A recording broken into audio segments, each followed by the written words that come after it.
Elon Musk has taken over the South African Nazi saluting racist pig, the immigrant who had to sneak into this country from Canada, is taking over the government. And the reason he is because Trump is so fucking senile at this point. Trump doesn't know what he's doing. This thing he did about turning on the spigots in California, I'll try to get to that today, it was a total waste. Nothing happened. It didn't do anything for L.A. County or the counties that were threatened with drought or with these wildfires. Not a thing. But Trump is, above all, an ignorant savage. But Musk, this guy's moving quick. I wonder how long it'll be before he pushes Trump to the curb. He is consolidating control over huge sections of the federal government. And so far, of course, he has Trump's blessing. I think I think he's becoming afraid of Musk. Musk gave Trump $250 million to buy the presidency, which Trump did with the assistance of 75 million or so dumb fuck Americans. I don't give a shit what you thought you were going to get by voting for this bastard. There was enough out there about Trump that every single American had enough information, had they been paying attention, as to what this son of a bitch was going to do.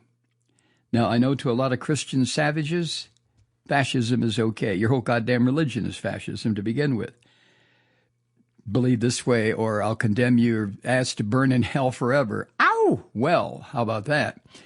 Anyway, Musk. Trump is senile. Trump is a doddering old fucker who is really losing control of his bladder. He's losing control of his entire elimination system. And he's turned everything over to Musk. He doesn't trust anybody in his family. What? Trump Jr., the coke freak? Or the other one, Eric, that if cat piss could walk, it would look like Eric. But the speed that Musk has the speed at which he has taken control of so many parts of the government is stunning. It's been what? 2 weeks and a day? Oh, Jesus Christ. Since Trump took office, 2 weeks and a day? And Musk, the South African Nazi, has created an alternative power structure that has no oversight, no control by anybody. And let's not kid ourselves. Trump is not in control of this, not anymore. Musk is in control of what Musk does. And the objective here is to push out federal employees, to consolidate power, to demolish spending, and to turn this country into a one-man dictatorship. And trust me, that one man, it appears, is not going to be Trump. Trump may be the figurehead, but it's going to be the South African Nazi, Elon Musk. Now, none of this is happening with approval from the U.S. Congress. In the first place, the Christian fascists who control Congress will not allow any of this even to be discussed in a meaningful way. And the Democrats are just shitting their pants. They don't know what to do. Remember, 25 Democrats voted for the guy who's going to head the Department of the Interior, who is an oil and gas man. So, no, let's not turn to a huge percentage of the Democratic Party representation in the House or in the Senate. Forget about it. They're not going to risk their seat either. So what we are heading toward, and I know this is a tired phrase, a couple of words I hate to hear, but we're heading for a constitutional crisis over what are the limits of presidential authority, whether that authority comes from the little tiny hole in Trump's head or if it comes from the big broad mouth of this South African Nazi Elon Musk. Now, Musk has a new name. He is now called a special government employee. How do you like that? Special government employee.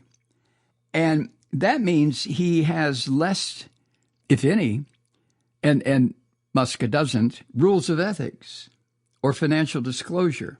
Now, he doesn't have to tell anybody anything. He is special government employee. No confirmation, nothing. He is Trump's wrecking ball, and eventually he's going to wreck Trump and himself. Trump is given this Nazi office space in the White House complex, and he's got a team of people that he oversees, Musk does. A bunch of real goddamn walking dead, I swear to God, in this so-called Department of Government Efficiency. Department, right. And these trolls, these walking dead, these zombies who work for Musk, they don't work for Trump.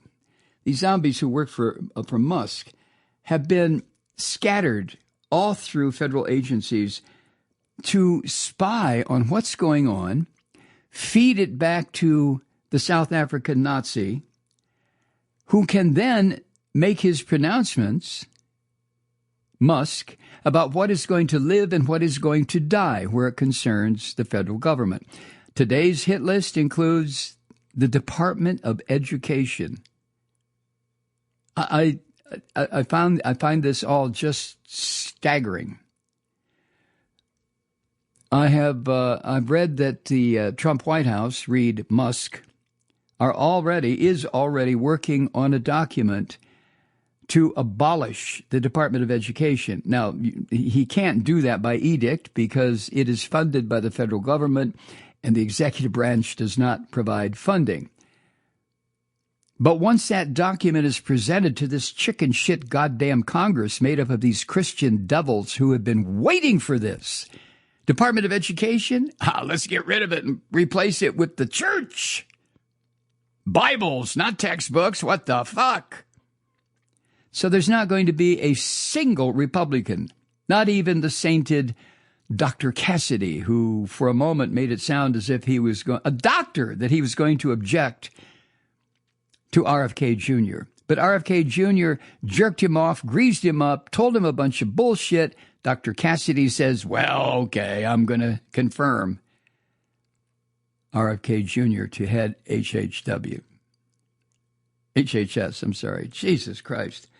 Well, anyway, some of these Department of Government efficiency trolls, these zombies, were spotted yesterday at the Department of Education, gathering the information necessary to help whoever writes Trump's shit that he can then spew out of his mouth until he gets distracted, could gather the information necessary to make this into an official move by the so-called Trump administration, i.e. the Musk administration. Now, the Christian devils in our government, God, I hate these people. I have to digress a moment, as I do frequently, about this particular aspect of these demons. And as always, I think about the Christian upbringing that I had. And, at an early age, I realized it was all bullshit, the life everlasting and the lake of fire and all this other horse shit, walking on the water, resurrections. Bah! It was mythology, not unlike the mythology of hundreds, if not thousands of religions over the course of human history. But the thing that kept me in Christianity, not as an adherent or an advocate or whatever, was some of the philosophical concepts. And of course, once I started really getting educated, I realized that so many of those concepts could be found without the religious bullshit attached to it from philosophers. So, okay. But as a kid growing up, I really saw Christians as wanting to do good. Wanting to do good. Now, that's not to say that there aren't a few remaining Christians who want to do good, but they are part of this huge beast, this Christian fascism. So I cannot respect any of them. Not a single one.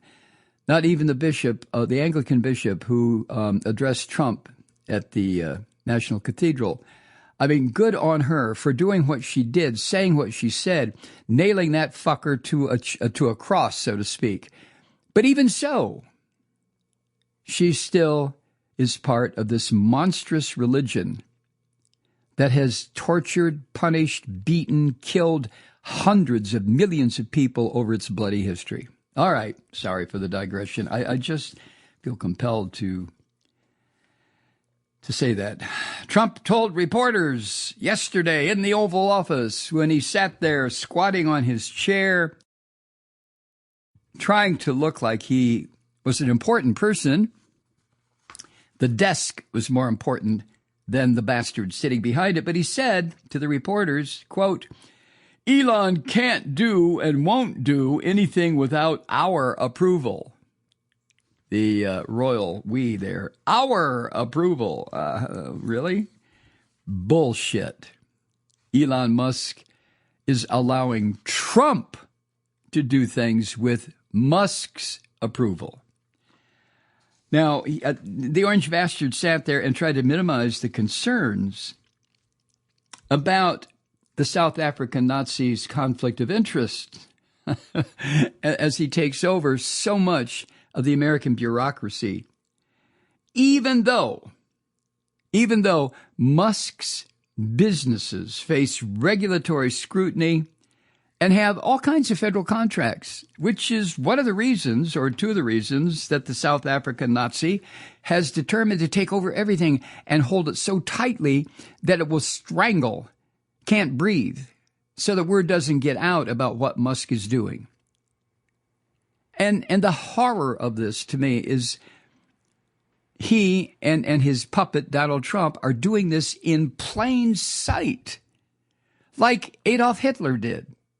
In plain sight. It's right there. There's nothing surreptitious going on here. It is all in plain sight. When this orange fucker says, I'm going to abolish the Department of Education during the campaign, well, why are people like me surprised when he gets the office and then begins the process of getting rid of the Department of Education? Do you understand what that means?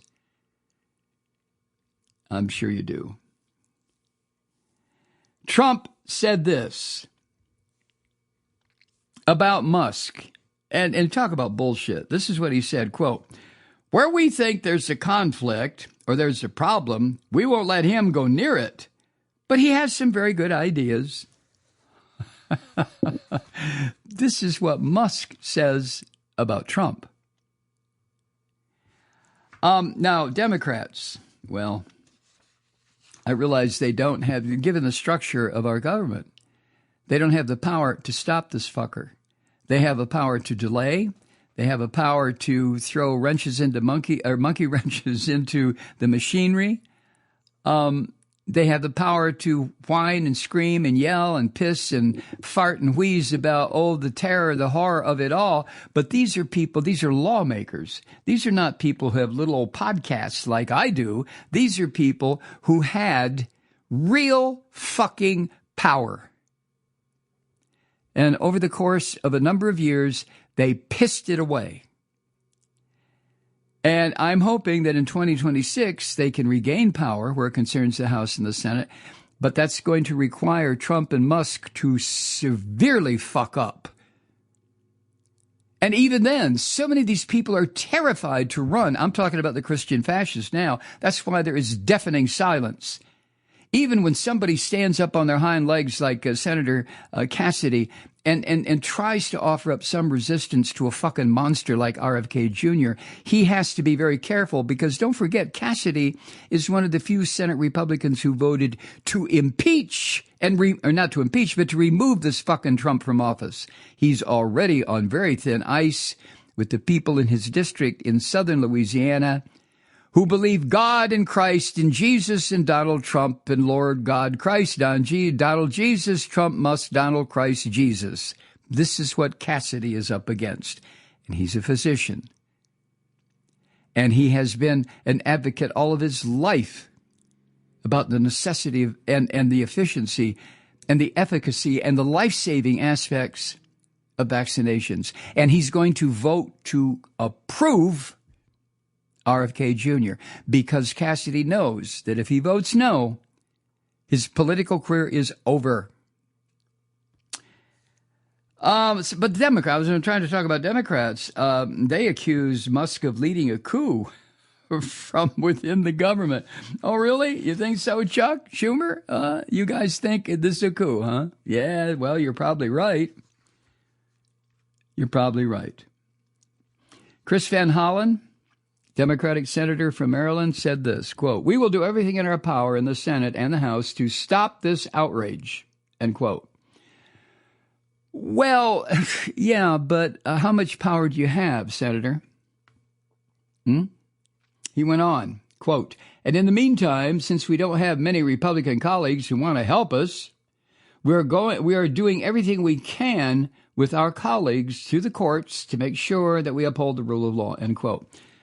Well, yeah, okay, how fucking pathetic is it, Senator Van Hollen, that you have to rely on the courts because, truth is, sorry, you have abdicated your power as Democrats over the course of 4, 5, 6 administrations. You have slowly pissed your power away to the point where a fucking outrageous goddamn psychopath like Donald Trump can convince 75 million people to vote for him?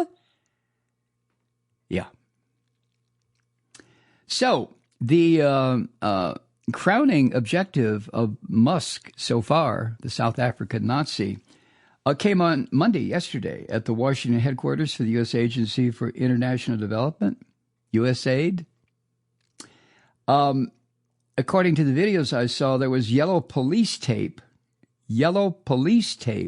blocking access to the lobby of this agency. And hundreds of employees were locked out of computer systems. And Musk, when confronted with this, he said that Trump had agreed to let him shutter USAID. And that's when Musk said something that I swear to God, I got to be careful what I say here, don't I? Oh, fuck.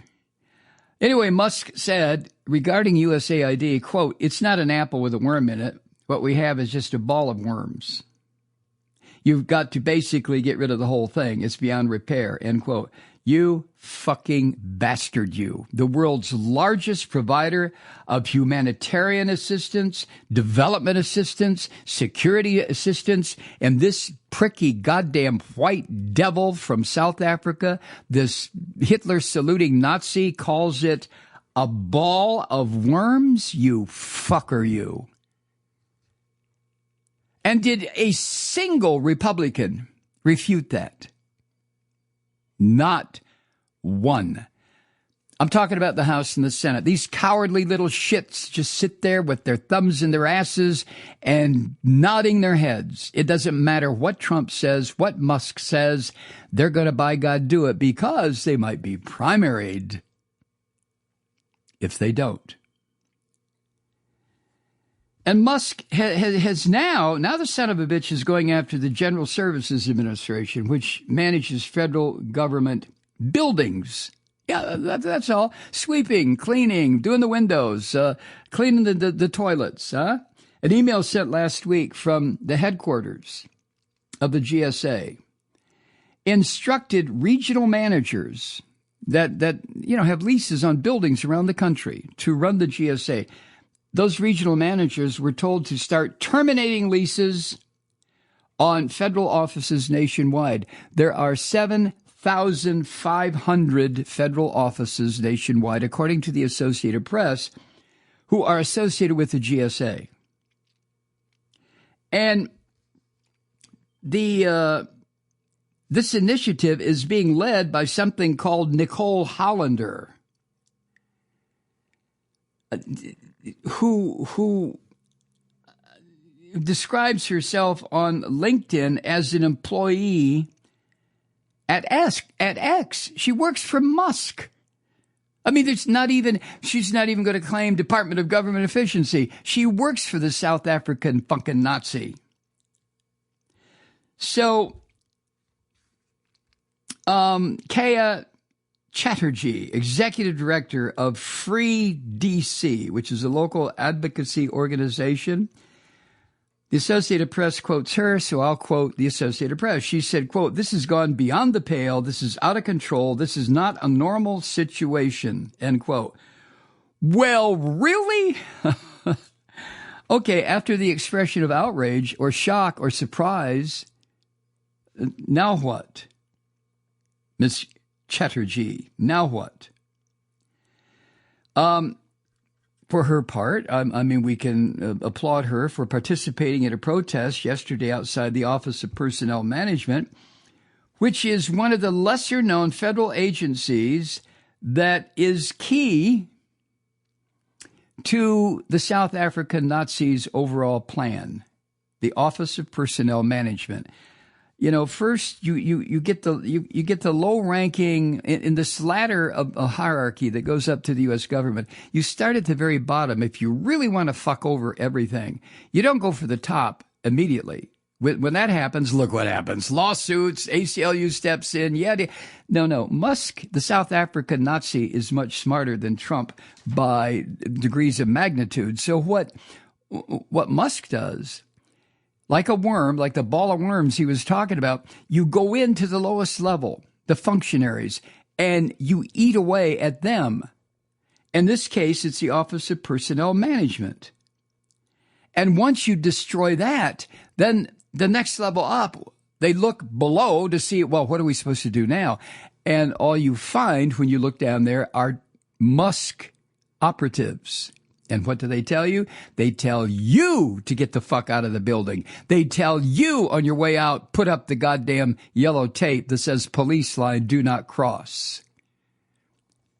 Musk may be a South African immigrant Nazi son of a bitch, but he's not stupid, is he?